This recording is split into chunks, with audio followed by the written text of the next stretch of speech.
before I go into the content of today's workshop, can I ask for a show of hands?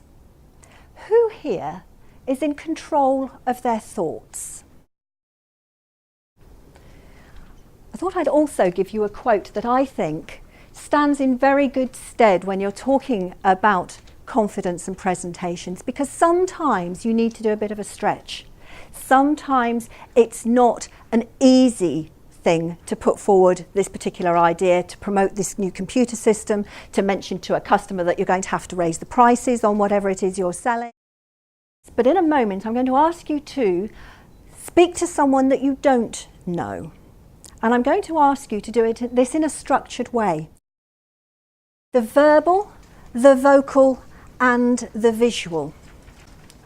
So the handshake, I tend to put in amongst the visual because it's one of the times, and one of the very few times, that when you meet someone, you make that physical contact.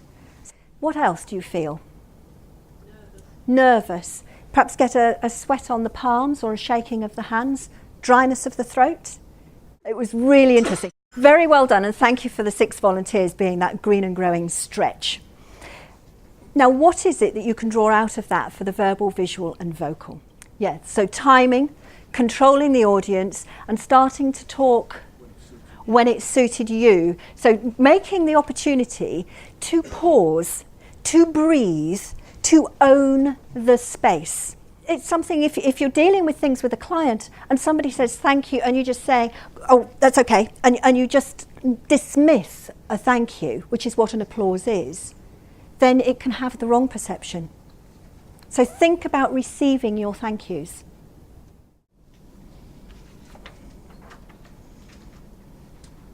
Now in the room, those of you who have written something down, there's likely to be a spattering. Some people will have negative, some people may have neutral, some people may have positive, and some may have a good mix of all three.